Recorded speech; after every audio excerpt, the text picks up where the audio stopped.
Are you thinking of going to Bandhavgarh? Confused about safaris? Here is all you need to plan your trip to Bandhavgarh.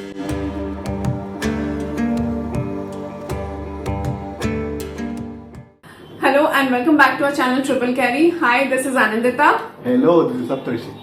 This is going to be a different kind of a vlog and information only vlog.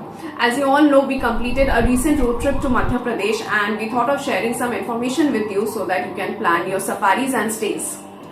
Over the 4 nights that we stayed in Bandhavgarh, we met a lot of locals, a lot of villagers. We interacted with a lot of safari guides as well as vehicle drivers, and we got to know a lot about wildlife, forest, and how the whole system of safaris operate.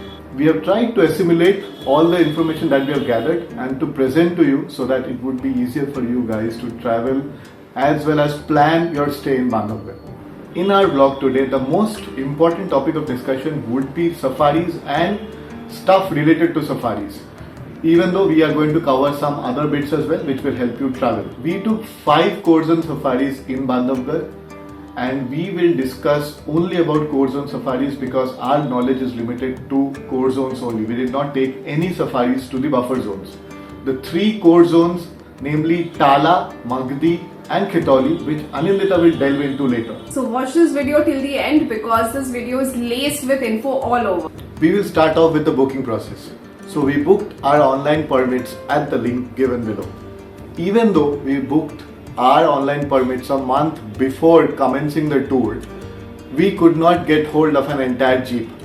That's the kind of demand that the core zones have in Bandhavgarh. So bear that in mind. If you're planning to visit, please do ensure that you have a permit booked well in advance.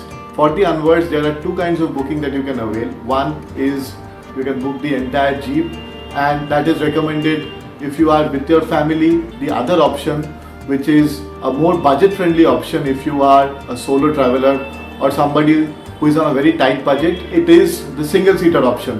In the single seater option, you just have to pay the permit fees and your share of the safari as well as the guide charge. So in case you are just a solo traveler and you are traveling along with 4 other tourists, you have to just pay 1/5 of the total charges. I would suggest this option for those who are traveling solo or maybe on a very tight budget. During the booking process, you have to enter your iCard details and do not forget to take your iCard along because your iCard is verified and cross-checked before you are allowed to enter the gates. Now on the day of your safari, please ensure that you reach the gates or the ticket counters at least an hour before the safari commences. The guide fees and the jeep charges have to be paid. That takes a little bit of time, and if you are on a single seat option, you have to find your fellow passengers, co-passengers, and then bring them to your jeep and start off the safari. In my experience, in our experience, that took a little bit of time. Now reaching early, there are 2 very obvious advantages. One is there is a chance that you might be allotted a A+ safari guide. So there are A and A+ safari guides. A+ safari guides obviously have more experience. And the second is you are amongst the first lot of vehicles to enter the park. And the chances are, as we got to know, the chances of sighting wildlife is better before the chaos sets in. Coming to the zones and sightings, we will start with Tala, which is the most popular amongst tourists. It is the largest zone in Bandhavgarh and has a diverse terrain, flora and fauna. Tala has many natural water bodies which other zones lack, and hence is a hot favorite in summers when other zones have a huge water deficit. In winters though, Tala could be a disappointment. With abundant sources of water in other zones, it is as good or bad as other zones. The size of the zone is now a disadvantage as tourists scour for wildlife sightings. In summers, what all guides and drivers do is take you to a water hole and a sighting is almost guaranteed. But in winters, animals have other sources inside the dense forest to quench their needs. So as discussed with a few locals as well as frequent visitors in the park, Tala has gone down the pecking order in terms of sighting, and sightings, and especially tiger sightings, are infrequent these days in Tala. The major reason could be attributed to the fact that some major territories have been left vacant because of some unfortunate incidents. So a few incidents in Tala in the last 2 years. Kajri has been labelled a man-eater and she has been held in captivity. Spotty, who is again a very famous tigress, was a very famous tigress. She died after being inflicted fatal wounds in a territorial fight. Talking about territorial fights, it could be another major reason why there is a dip in the Tala tiger numbers. Just the Tala tiger numbers, I'm not talking about other zones.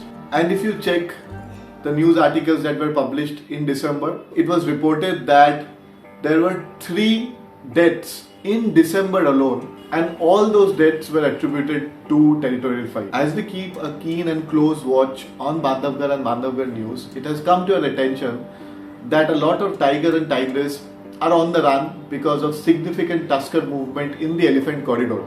Tigers almost always avoid a potential conflict with tuskers, and because of the influx of elephants from maybe Chhattisgarh, the population of tigers are getting scattered. Coming to Magdi, it is the second largest zone in Bandhavgarh and it is right next to Tala. Unlike Tala, Magdi doesn't have any hills in its territory and is more or less uniform. Bajrang, the king of Bandhavgarh, has his territory over here and is often spotted with Dotty, which is another prominent female tiger in Bandhavgarh. In the 3 days that we were in Bandhavgarh, a lot of tourists gave positive feedback about sightings and almost all the safaris yielded sightings. And now coming to the most popular zone in Bandhavgarh, Khitoli. We didn't have any booking in Khitoli, and after hearing multiple news of tiger sightings in Khitoli, we decided to stay back an extra day and book a safari to Khitoli. We were able to book our safari in Khitoli through Tatkal. We will discuss about Tatkal bookings in some time, but for now we will talk about Khitoli.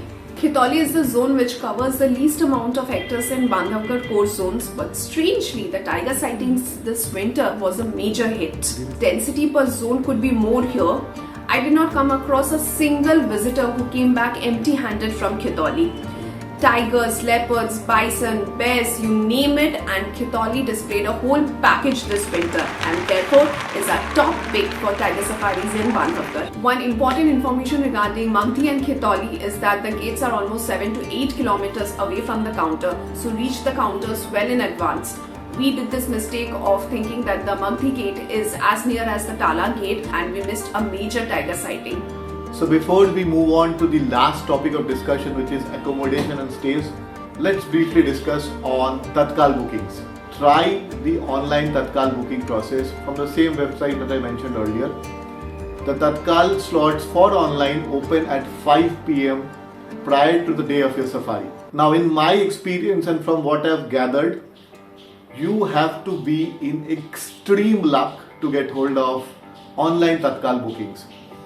I am told that agents get to them first. So if you're booking yourself, I think the chances are very, very minimum. Now the other one is offline Tatkal booking, which I have or we have some experience on. The number of vehicles allotted for offline Tatkal booking is just 5. 2 for Tala, 2 for Magdi and just 1 for Khitoli. Now the timings for offline Tatkal bookings. If you have a morning safari, the counters will open at 6:15 p.m. in the evening, one day prior to the safari. But if you have an evening safari, the counters will open same day at 11 a.m. Now in my experience, if you're going for an offline Tatkal booking, if you are that unfortunate that you have to go for a Tatkal booking, please ensure that you reach 4 to 5 hours prior to the ticket counter opening time. So if it is 6:15, try to reach the counters by 1 o'clock so that you are first in the queue. Why? Because we reached at 2:15 for the next day safari and we were number 2 in the queue. And we were very lucky to get Khitoli because there's just one jeep allotted to Khitoli. My recommendation is book your tickets well in advance. Don't leave it to your fate. Don't leave it to Tatkal bookings because, like I said, the chances are very low and only if you are in luck you will get hold of a safari jeep. Now that I have given you all the info regarding the core zone sightings and booking process, you should be able to book on your own. But where do you stay?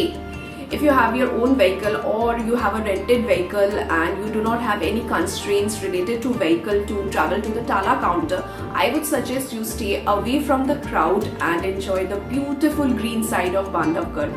we personally chose Wildhaven Resort because of its proximity to the Bandhavgarh National Park boundary. Just next to our resort is the heritage property of Taj, and if you are lucky enough, you can even spot a tiger from here. We saw pugbarks outside our resort, and that should tell you that the surroundings are calm enough to welcome the feline visitors. The resort was super lovely and we enjoyed our stay thoroughly. On the other hand, if you do not have a vehicle, I suggest you stay near the Tala counter. There are numerous resorts within the walking distance from the Tala counter. I hope you have liked the video. We tried to share as much information as we have gathered during our stay in Bandhavgarh. If you have really liked the video, then please do like, share and subscribe to Triple Carry. If you want to know more about Bandhavgarh and other places in Madhya Pradesh, then please do watch our vlogs on Madhya Pradesh. More vlogs on Madhya Pradesh are coming up soon. So keep supporting Triple Carry. See you in the next vlog. Bye.